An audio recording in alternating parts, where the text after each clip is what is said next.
Оттам наш клич от предков клич свобода. Оттам Казахстан вмещает в себе сердцем все народов весь Казахстан. А сейчас ради исцеления планеты от всеобщих зол, оттам Казахстан совершает наше спасение и сокрушает произвол. Ага-хай! Оттам Казахстан! Ага-хай!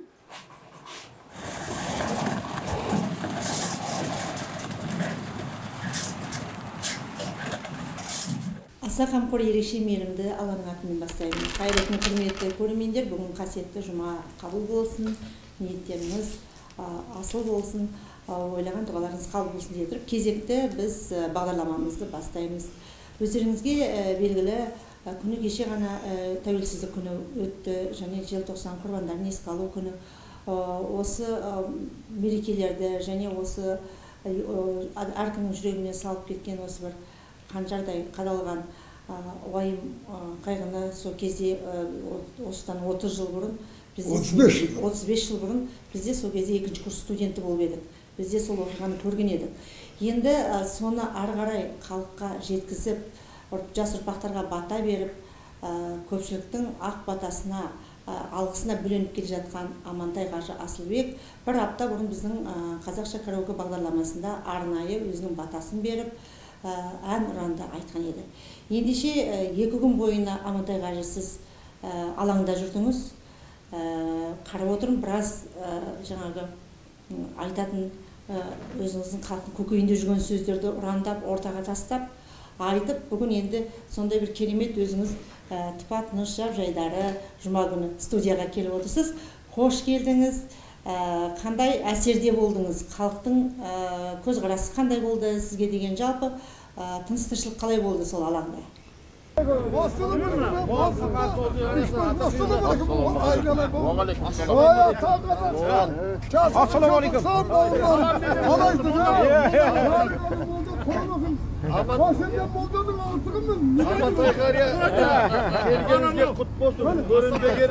Көрінбегені біраз болмайды.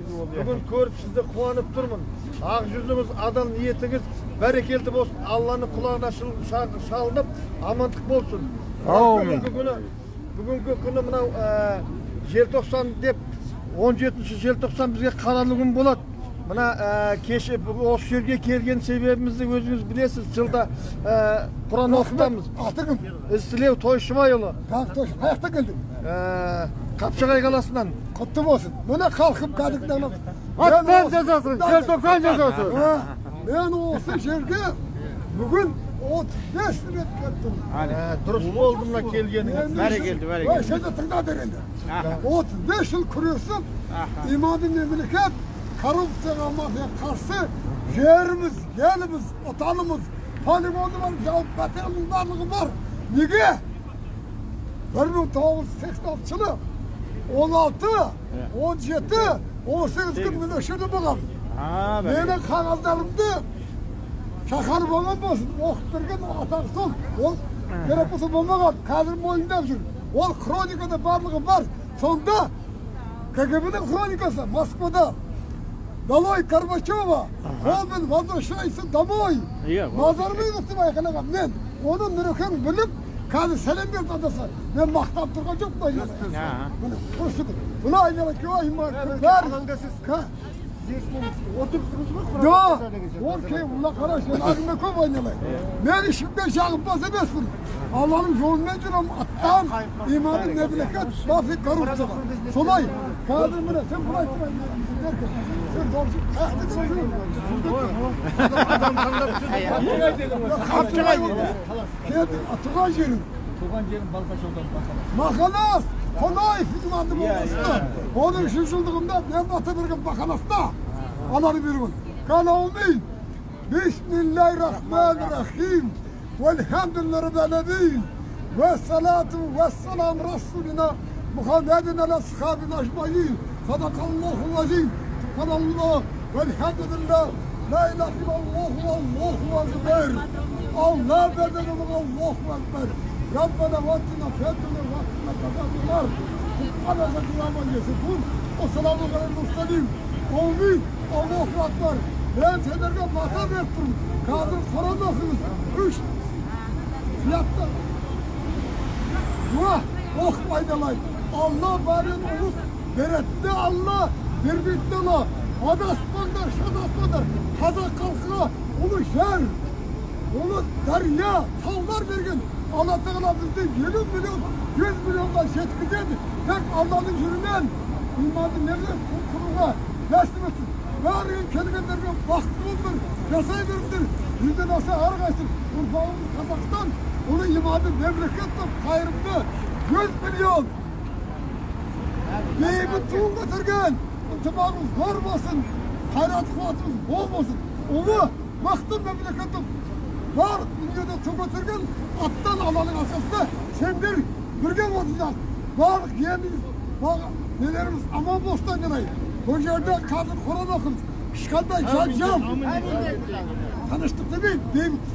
Deyimçilik. Burada tanıştıksın mı? Bırak götürüş yaptır kadın. Bırak ıntibak. Deyimçilik. Çalışkan mirvanlık. Baktığımız kızıyım. Allahu Akbar. Amin. Kabul olsun. Vatan Kazakistan.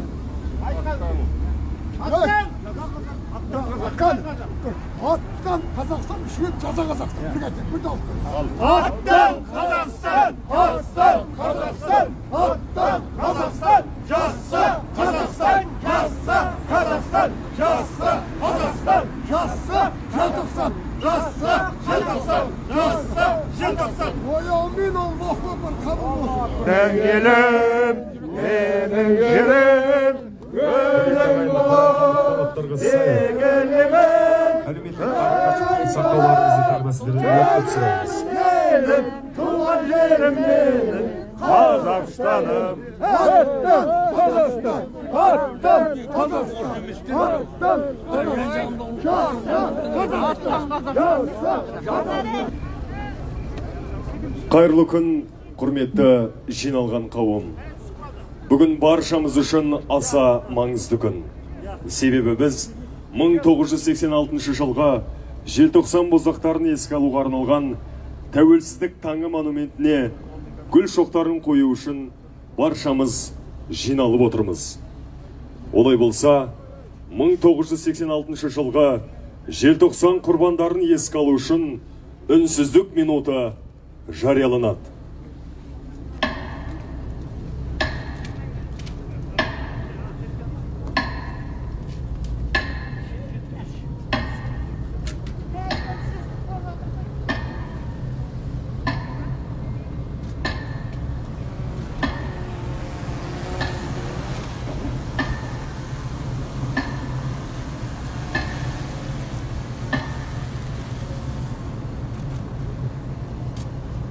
Ардақты ағайын, 1986 жылға желтоқсан боздақтарын еске алуға арналған Тәуелсіздік таңы монументіне гүл шоқтарын қою рәсімі ашық деп жарияланады. Алматы қаласының басшылығы.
Қадірлі желтоқсандықтар, сіздердің сол 86-ның қаһарлы қысында отанымыздың азат болашағы үшін көзсіз ерлікке барғандарыңыз ел жадында мәңгі сақталады.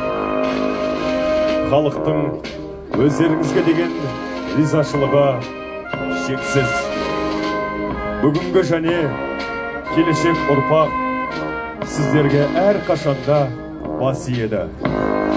Ел атынан сіздерге мың алғысымызды білдіреміз.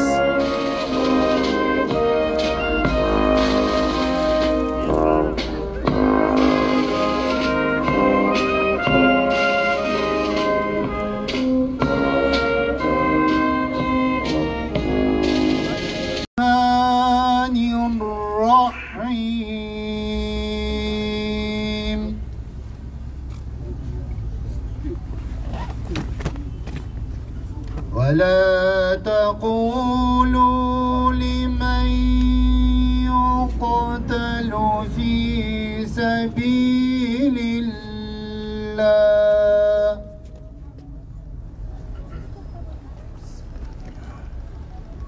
ولا تقولوا لمن يقتل في سبيل الله أمواتا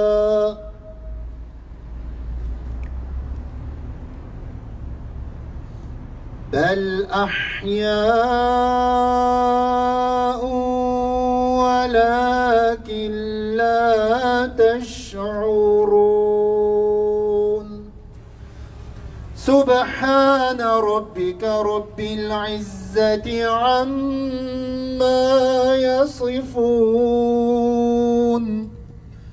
وسلام على المرسلين والحمد لله رب العالمين آمين يا رب العالمين. اللهم ارحمنا بالقرآن العظيم واجعله لنا إماما ونورا وهدى ورحمة.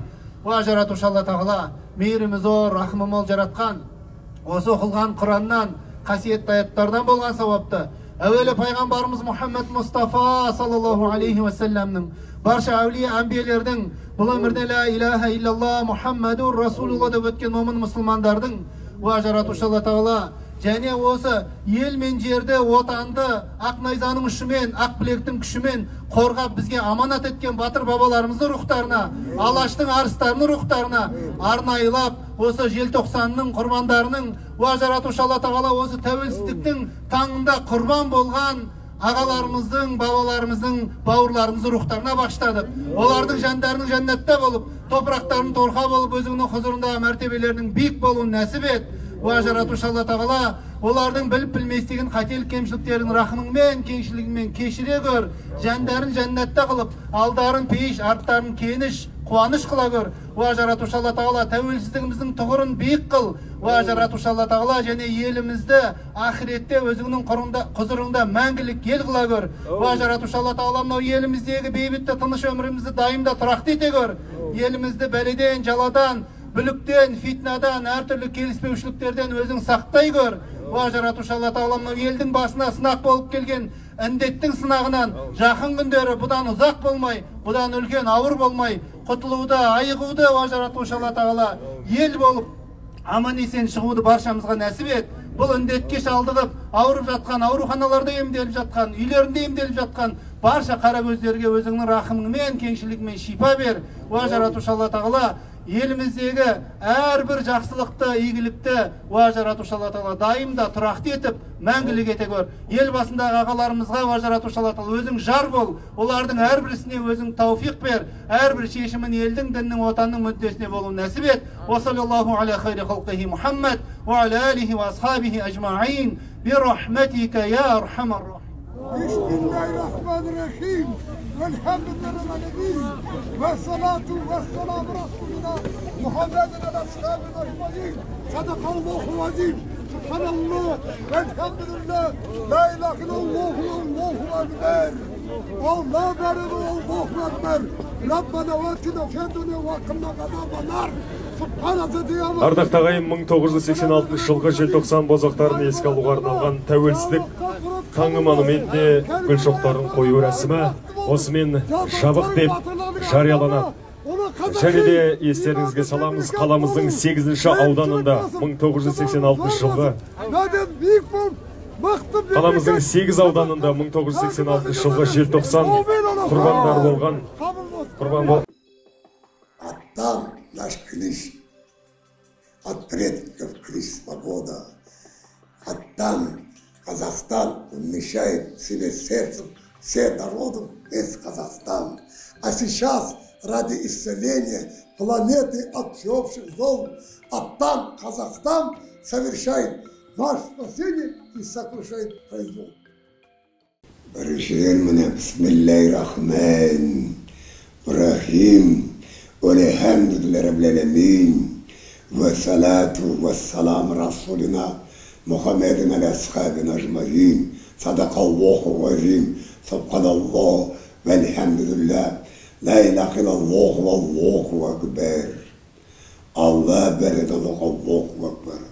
O Құдайым Алла Тағала, мың шүкір мың тоба, халқым, дін исламдағы мұсылмандарым, бүкіл қазақ халқы, бүкіл мұсылмандарым, бүкіл Қазақстанның барлық азаматтары, міне үлкен таяғымды, дүниеде көрген таяғымды қалпағыммен, шапанымен, тәшімен тағы да тәуелсіздіктің Қазақстанның 29 жылы құтты болсын. Жұлдыз өте жақсы айттың, мен бір апта бұрын осы жерде бата беріп құттықтағам. Ал енді соны қалай өткізді халық? Жұртшылық аттан мен өз басым. Оны кейін 35 жыл болды, мен алаңға барып, желтоқсан алаңында, Қазақстан алаңы ғой, Алматыда желтоқсан көтерілісіне тойлауына ендігі жылы 35 жыл толады. А менің барып жүргенде биыл, мұна нөлден басқарып дейді ғой, 1980 барып, 3 түн басқарып, оны бәрі білесіздер. Айттық қой, Горбачев, ол баған елді сатқан, Компартия сатқан, Россия сатқан. Бүгін Совет одағының достықтары ынтымағын қазақ халқына жаман шабуыл жасап, қолмен деген бәләні жіберіп, халықтың намысына тиіп, сонда жаңа өтіп кетті иманды болсын, Қонаев Димаш Ахметович. Талай қорлақшылығы басында, астында да Асанбай ағамыз Асқаров, оны түрмеге салды, жолдасынан басқарды деп. Мен оның бәрін өз басымен көтеріп, көріп, өткізіп, сол кезде аттан бірінші бейбіт шеру желтоқсаннан бастаған. 1986 жылы бұл жерде ешқандай саясат жоқ. Кейбір журналистер түсінбейді, оның үшін орыстар әледі. Біз оларға орысында жеткізе алмай жатырмыз, олар қазақша білмейді. Сонда бір бүгін халықты демейді, кейбір түсінбеушілік бар. Аттан біз намыс үшін, ел үшін, отан үшін, Қазақстан иманды мемлекет тәуелсіз болу үшін. Ол кезде ұрандарын бәрін белгілер, Горбачев, предатель партии народа, Колбин Батыршын, бұл хроникада. Ана бір бергенде, бір кім ба болса, Виктор ма шықпай қапты. Бұны Лубянкада 91 жылы, қыркүйек айында Москвада Берияның отырған кабинеті ғой. Біздің тұңғыш президентіміз Нұрсұлтан Назарбаев аман болсын. Төртшіде төмендеген хроника залы. Біздің оған еріп Ғани Қасым әлі тірі. Ол күнде оның жәрдемшісі. Бір жағында, екі жағдан Заманбек Нұрқадилов отыр. Ана көрсетпейді ғой деп бәрі хрониканы. Желтоқсанды, полигон жабылғанын, Уралдың қазақтарын. Соның жаңа үшеуін көріп, үш жерде мен түн көтеріп тұр сонда. Бұл Ғани Қасымовтың айтқан сөзі, Заманбектің маған. Мен олар болды. Сонда Нұрекең көріп, ана Лубянканың КГБ-лен түсірген хроника, ол тарихқа кеткен нәрсе. Бұл желтоқсанға бір қатысқандарын, қатыспағандарын, сотталғандары бір желтоқсандыр. Сотталған түрмеге түскен 102 адамы. Ал ол жерде екі күнде ең кемінде 100 мың адам өтті. Мен бала шағам бардым. Сол жаңа Нұрекең көріп, мына папақта галстуғы бар, шапаны бар, айқайлап тұр. Горбачев, предатель партии народа. Колбин возвращайся домой. Қазағым, елім, жерім, Қазақстан жасасын деп. Нұрсұлтан болсын деп. Бұның сөзі тарихты жағдай. Сол Нұрекең көріп көзді жасап, Заманбекке тағы айтып отырмын, адегін жерді шықпай қапты. Бұнау кім айналайын, мен бұны көрмеймін, білмеймін ғой. Бұл Амантай Асылбектің қазақтың бір зор батыры, қазір 91. Бұл уже полигон жапқан деді уже, Советтің алдында. Оны кейін бір жерде көрген бірақ кім десе, жаңағы Нұрқадил, бұл Амантай Асылбек, обком партияның қызметкері райкомда заводтан өскен. Баяғыда біздің жігіттерді Сырым Мұхамеджанов өліп кетті, министр болған жігіт. Тайыр Мансұров маған оңада партия өтуге қой. Партбилетті обкомда телефон соғып бәрімізге берген. Бұл өте ұлтжанды патриот жігіт деп. Сондайда жаңа Ғани Қасымов, Амантай Асылбек живет на Дзержинский хороший, парень, кстати, деп. Мен ол кезде обкомда жұмыс істеп бітіріп 7 жыл, райком обкомда заводта 9 жыл. Оны кейін уже 10 жыл Алматы облысының кәсіподақ дейміз, профсоюз. Мына жұмысшылар, жүргізушілердің, тас жолдардың председателі болған. Менің ана заводта жұмыс істеген райкомдарға 2 медалім бар сол кездегі. 2 орденім бар. Кейін тәуелсіздік кезінде тағы бір орден берді. Жақында Тоқаев мұны тағы бір медаль берді маған. Мен оларды бір мақтанып айтайын деп тұрмын, мен оны тойламаймын, бірақ халық білсін. Кейбіреу түсінеді, түсінеді. Мына бұл жолым, енді біз айтып отырмын, 35 жыл барып жүрім, бір үлкен той болды. Коронавирусқа қарамай, тәуелсіздігіміз Алматыда, баяғы Брежнев алаңа тәуелсіздік алаңа тұр ғой енді өзі, монументіміз. Ана әкімдерге рахмет, Бақытжан Сағынтаев бәрі камасымен келіп, бұны қойып, менің олар барып тұр, мен шықтымдағы Алла шықтырғыды барып, о қазағым, оны түсіріп, Қазақстаным, дін исламдағы мұсылмандарым, желтоқсан батырлары, аттанып бейбіт шерудің қажылары, аташылар, азат қозғалысы, жерана, көп ұйымдары, мұсылман әйелдері құттықтаймын тәуелсіздіктің 29 жылымен. Еліміз қазағым Қазақстан жасасын, аттан жасасын, желтоқсан жасасын. Соны жерде жүрген журналистер бәрі түсірді, бірақ арнайы мына жұлдызға рахмет. Ол біздің 36 канал ғой енді. Жаңа Мерболат түсіріп алып, Амантай Асылбекке рахмет. Біз 36 жастар каналын Аттан Қазақстан каналы деп Амантай Асылбек жаралаймыз деп, ол хроникада бәрі жазылды, халық құттықтап қуанып кетті. Мен оны бірде бір мақтанып қалайын, өзі көрсетіп жоқ. Бұндай ықылас, қазақ халқына ықылас, ниет, көп адам болды айналайын. Мына қазақтың көп патриоттар келді. Мен енді өзім тек аттаншыларымды айтсам, олар 40 жолдасшылардың бәрі қатысқандар келемін, көбісі келе алмайды. Өткетіңдер бар иманды болсын. Бірақ қарапайым қалып көп келіп. Оны кейін мен бәрін жинап, нағаны кейін, ескі алайық аттаны жігіттер, қажылар, Қажы Амантайға өткенде Құран оқыдық, тәуелсіздік күні 16 күні. Құран оқыдық, оны алдады көрсет. Оны кейін, нағаны кейін, ана біреулер, енді бұны көп айтуға болмайды. Ертең қайғы күні, осындай құрбан болды, нағып. Мен енді айналайын қайғы болғаны рас. Үлкен қазақтың оны керек болса трагедия болға деген орысша. Беда дейді оны. Апат болды. Бірақ қазақ халқы Қазақстан тәуелсіздік болды. Жыламаңдар. Өліктің өзінде бір жылдың берілген ұмытпау керек деп, ойда үлкен мына халық түсініп, Амантайға түсініп, қолын оқып, аруақтарға бәріне.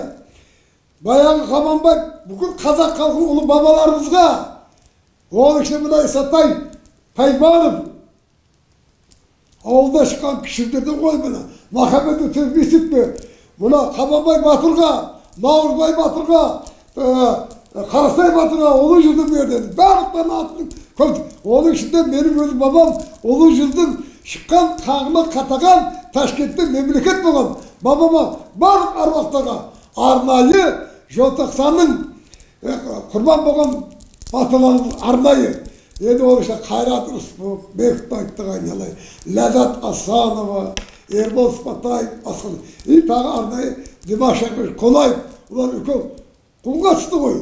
Есігін жауып қойып, КГБ қолайып қашып жібермеген, мен кімді басып тұрмын оған. КГБ соға тұрып. И Асанбай Асқаровқа, басқаларға да айналайын. Оны кейін осы көп жолдастарға жігітке қатысқандар қайтыс болып кетті. Солай айналайын. Сонымен тәуелсіздікті бір қалты топталып, ана Бақытжан Сағынтаевқа рахмет, төменде тұрсы да өзің естермен, ана басқа партиялар келіп тұр. Ауыл партиясы келді, Нұр Отан партиясы келді.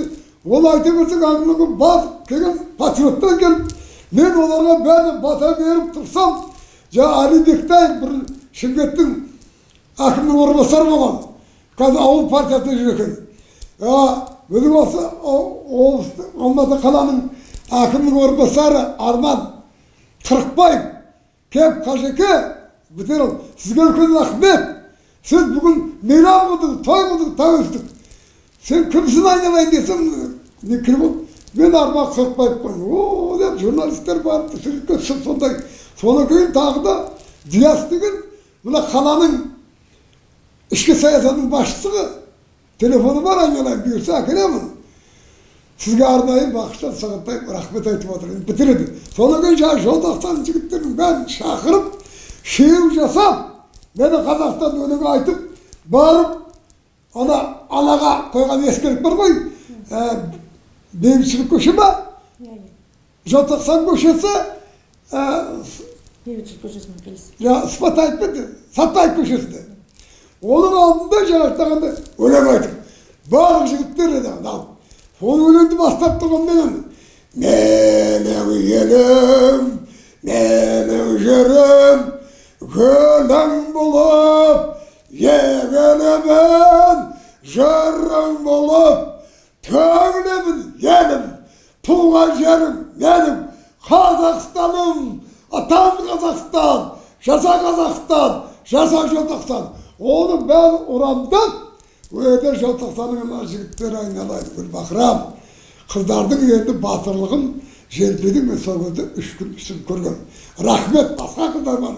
O dağına 25 yılға атуға жаралған, кейінен 25 жылға нағылып Мырзағұл Абдығұлов деген аяғы соттап келген екен. Ол кезде мен облыстың бастығын бірінші жәрдемшім депутатшым.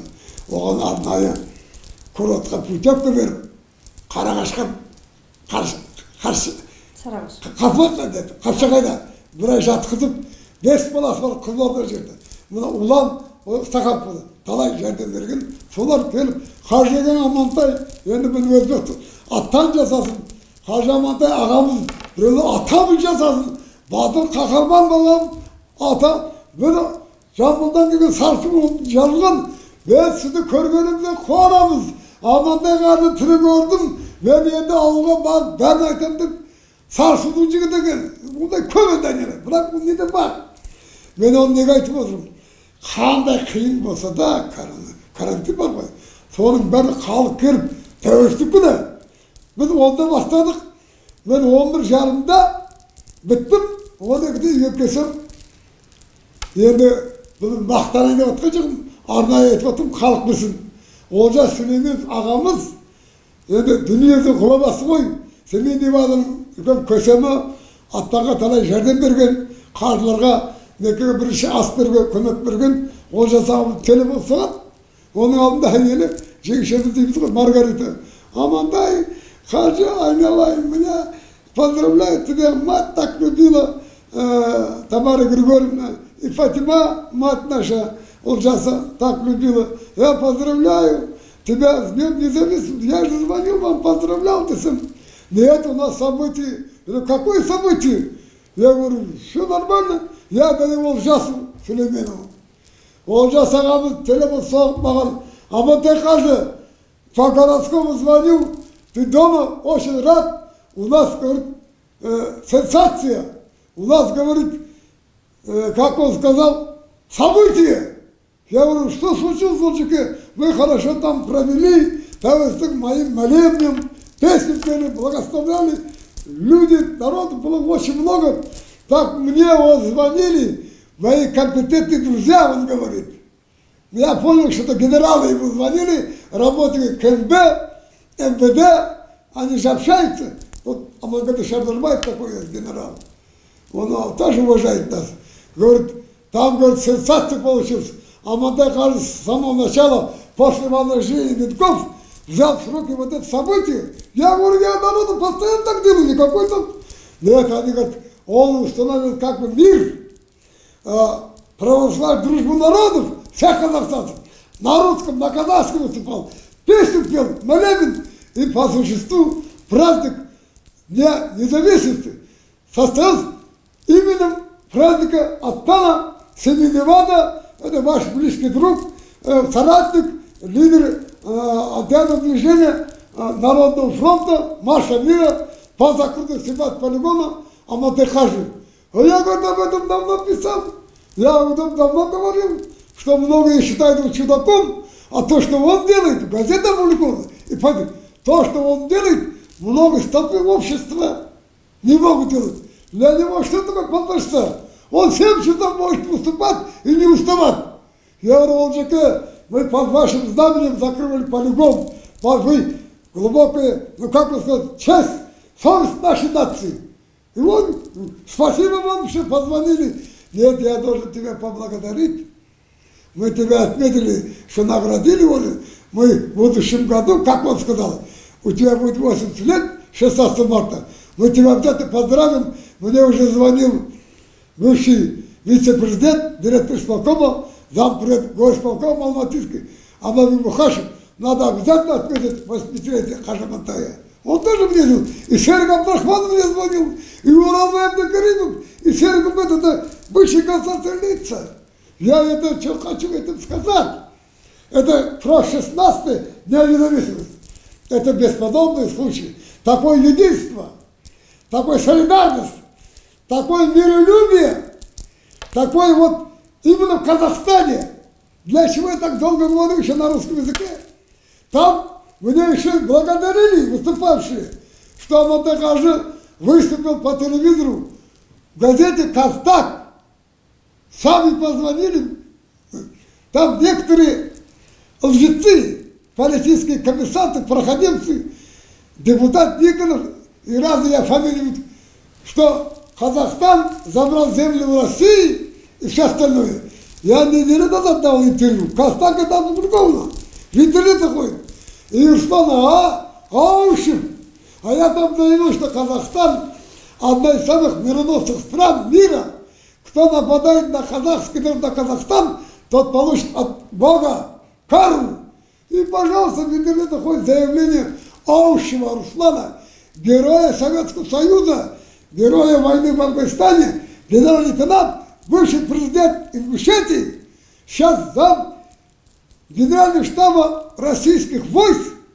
Он вызвал казахи, наши старшие братья, в годы испытаний тяжких, казахи чеченам, всем ингушам, всем национальностям, потому что русские, украинцы, все помогали. Пожалуйста, делаем. Мы за Россию, за братство всех стран, в том, что России, Украине, Беларуси, но всего мира. Меня очень много уважают и добрые иудеи. Я это серьезно говорю. Никакого шовинизма, национализма, я 30 лет повторяю, и антисемитизм в Казахстане, вообще вражды против любой национальности нет в Казахстане, не будет. Я молился специально, говорю, 10 раз в Мекке, Медине за Казахстан, за мир всех стран, за братство всего человечества, мусульман, православных, иудеев, буддистов. И горжусь тем, что в Тель-Авиве я молился. В Тель-Авиве, в мусульманской мечети, и в Иерусалиме, в Риме, в Париже, в Берлине, и поднимал знамя на Красной площади в Москве. Там нас встречал дважды герой Советского Союза, греческий, Герой Павлович, Царство Небесное. Для чего это говорю? Что Казахстан сейчас несет всему миру свет, добро и желает счастья. Я вам даже открыто скажу, Казахстан вне политики. Это политики, коммерсанты, политики безбожники разделяют нации, территории, страны. А для Бога мы все одни. Бог один на всех. Аллах мы его называем, остальные называют как хотите, пожалуйста, все люди братья. Это мы несем от своих светлых предков моих. Бабушка моя, я ставитка была. внучка великого батыра Хабамбая, это средний жуз. Мать Туркебай батыра, Ховрат, моя родная мать, Ястагитка, звали ее Кутубас. Она родила 7 сыновей, я 7-й сын. И благословила, и предсказала, что у меня великое будущее, что я на весь мир выйду.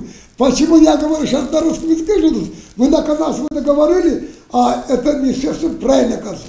Казахстан все же остается русскоязычным. В городе Алматы, к сожалению, конечно, 80% молодежи не владеет родным казахским государственным языком. Это последствия вертикального шовинизма.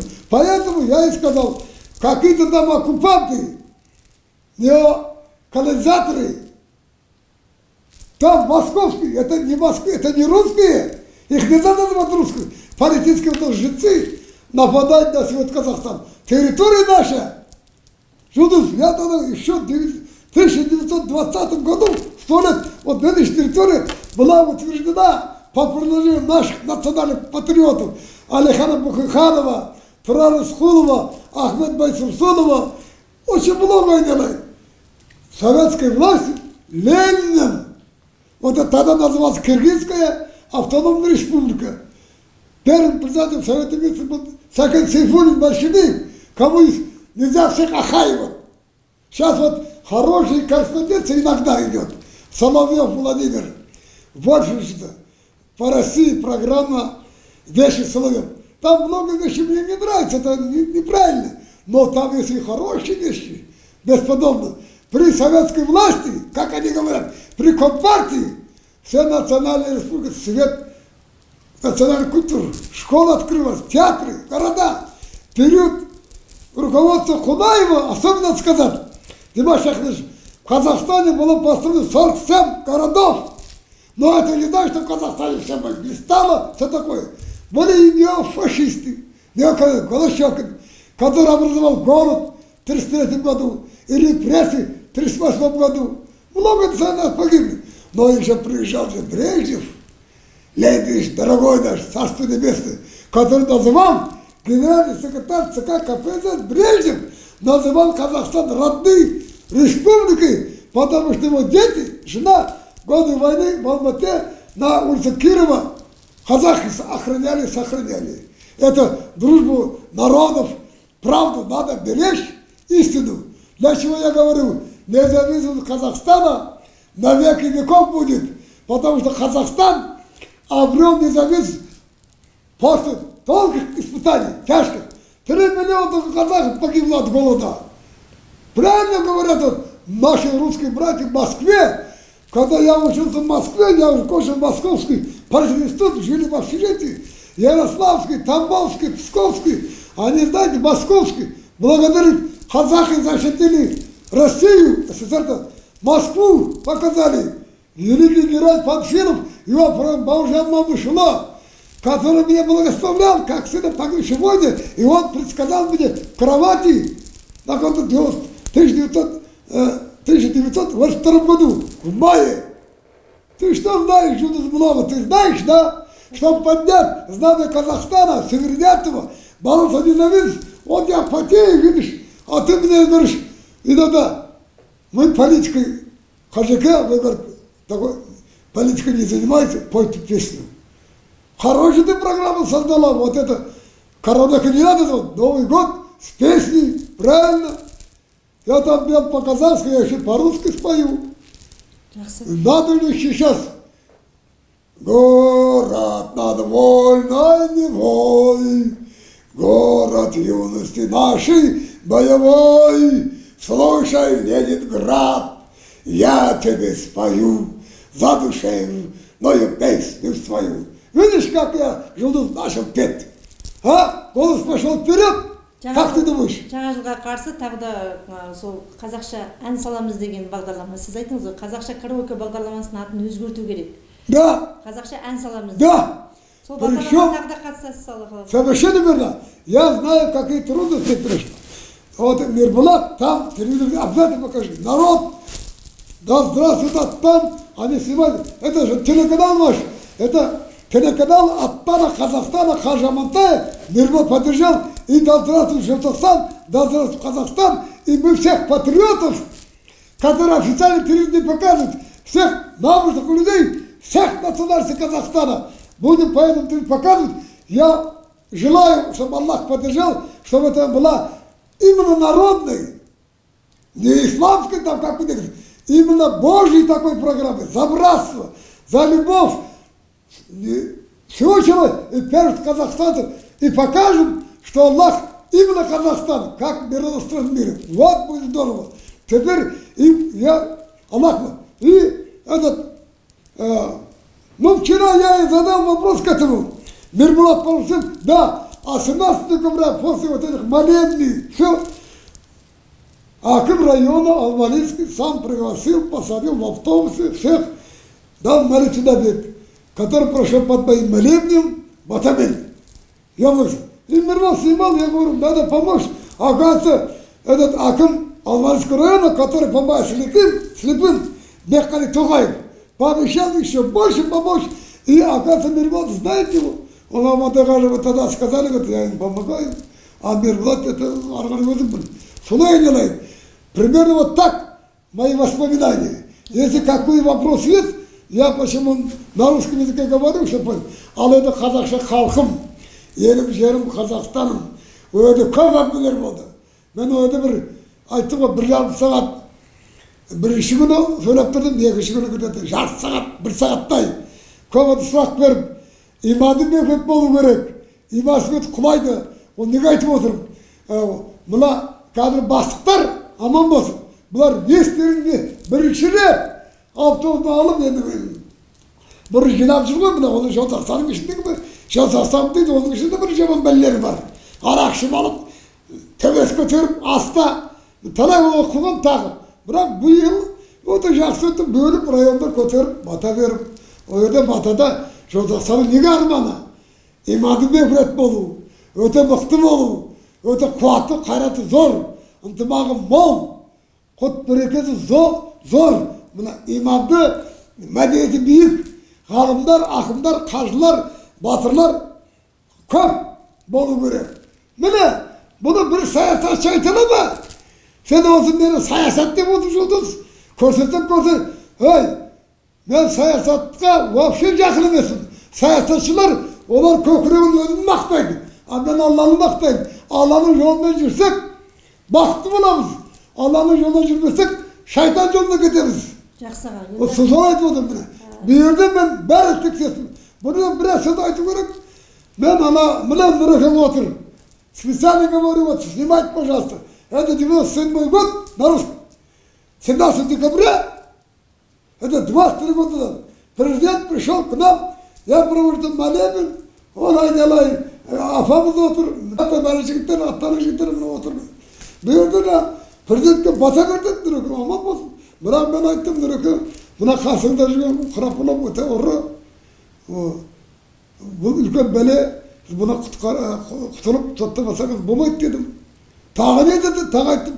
Я специально говорю, наказан, я говорю, Русланович, вот Қарапұлым подошел, вы, спасибо, благословил, что-то, но я то, что вижу, если я не скажу, то будет. Что сказать? Қарапұлым вор и жулик, мафиозник, надо его снять с работы и посадить в тюрьму. Что ты говоришь, дед? Я это говорю ради спасения чести Казахстана, совести Казахстана, и ваш, в первую очередь. Не посадите его в тюрьму, а они будут пытаться вас посадить в тюрьму. Это досконально в хронике, в конце все написано. Если бы я это не сказал, я не был праведным человеком. При этом я желаю Назарбаеву Казахстану. А теперь Қарапұлым 5 дней, по 40 минут, по полтора часа по интернету говорит, что он с Аблязовым подали на нашего президента в суд лондонский. Я это для чего говорю? Чтобы Нурсанович знал, таких ясновидцев, праведных людей, не только слушаться надо. Вот Нурекең желаю здоровья, вот он раскается, покается. И Қарапұлов, Аблязов, вернут деньги народу. Не мне, и Загиптарға. Почему я в 50 лет должен жить? Вот я живу со семьей в первом этаже, полуподвале. Помогаю слепым, я это благодарен, я не раскаиваюсь и не переживаю. 55 миллионов дал, 2 шипа, 3 дома построил. они хоромах и забыли, что украли Казахстана. Я никого тут не говорю. Бүгінгі енді сіз қарап отырмын, 2 күнде сіз қанша алаңға шығып, қанша өзіңіздің күш қуатыңызды сарқып, елдерге ұран тастап, халықтың жаңа ризашылығын алып келіп отырсыз. Түріңізге қарап, сіз 2 күн алаңда болды деп ешкім ойламайды. Сіз нұрланып, одан арман даусыңыз күшейіп, керемет бір күйге бөленіп отырсыз. Ол да сізге берген Алла тағаланың қасиеті деп отырсыз. Айна жұлдыз, мына халқым талай жүр ғой. Мына жұлдыздың өзі, көп не қарайды. Оңай тірлік емес. Осы қазақтың қызы талай жүр ғой. Я специально на русском языке. Это какое-то событие, может быть даже сенсация. Жұлдыз Байнулла, по существу она родилась в Камногорске, там, Зайсана, там, где 90% населения не казахи. Но она, первая казашка, это, конечно, под руководством Светланы Ивановны, Татьяна, она жива. Мы 8 лет поздравляли, медаль давали. Она выросла вот такая. Она пропагандирует мир, бесподобный. Пропагандирует ислам, веру в Аллаха. Пропагандирует дружбу народов. И она замечает всякие изменения, которые во мне происходят. Ну а почему я там возглавил? Почему-то? Потому что мы выросли на наших глазах из кабинета, из канцелярии, который кабинет, а с народом в гуще массы не бывает. Почему второй президент Тохаев говорит, выходите из кабинета, идите в народ, но они к народу не могут прийти. У них нет такого желания. Они не знают, я их не упрекаю, у них судьба. Они, что такое независимость, толком, запах независимости знают. А за независимость надо бороться, за независимость надо защищаться, охраняться и беречь свободу. Потом много ошибки допускают. Некоторые до сих пор многие должностные лица в Казахстане, я даже не могу сказать государственные, а мы говорит, получили независимость. Тогда независимость, тогда специально, независимость никогда не получает. Это рабы получают независимость или свободу, когда рабовладельцы отпускают. Независимость нации, государства за свободу борются, независимость завоевывает. Они вот это независимость, которая завоевана казахским народом, Казахстаном, я тут имею наших русских патриотов, наши предки, то с Татаном, они теперь только почему и выступают, они не могут сказать доброе слово. Вот это обязательно. Независимость завоевывает. А они говорят, мы получили. От кого получили тогда? Россия сама ушла. Сейчас по Москве Украина ушла. Причем Россия, президент Ельцин, украинских пригласил Белоруссию, Кравчук, Шушкевич, и их подписывай. Мы славянское народообразование, СССР, мы распускаем. Кравчук оказал хронику и говорит, не подписывай. Если его заставили подписать, они пригласили нашего президента Назарбаева. Это официальная хроника. Назарбаев молодец, не приехал. Правильно. Он не может участвовать в распуске. А зато 10-го, да, он собрал, спасибо нашему президенту, но я не понял, факт этой истории.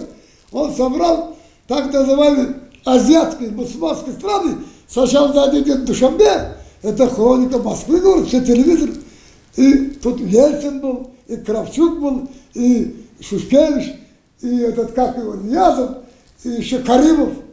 Подписали союз нерушимый, Республика Свободы до Москвы. А тут союз независимых свободных республик. Там в СССР независимость была номинальная, что совсем не было, это тоже неправда, маленькая. А вся индустрия, вся полиция, все органы власти, все заводы подчинялись Москве. Хунаев, будучи членом Политбюро, секретарем не мог назначить директора совхоза без согласия Хрущева. Я вот правильно достаточно. Хотя его же щитки, я называю их, тех, которые он воспитал, стали, забыли, на чем они выросли. Если он что еще нет ошибки, недостатки, пусть исправляется, я за него молюсь. У пророка были ошибки. Когда молюсь Мухаммаду, всем раздельственно, Аллах простит. А они кто? Ограбили Казахстан и охраняют Казахстан и теперь президента. Поскрапало, знаешь что? Казахстан все национальности, живы, здоровы и процветать будут.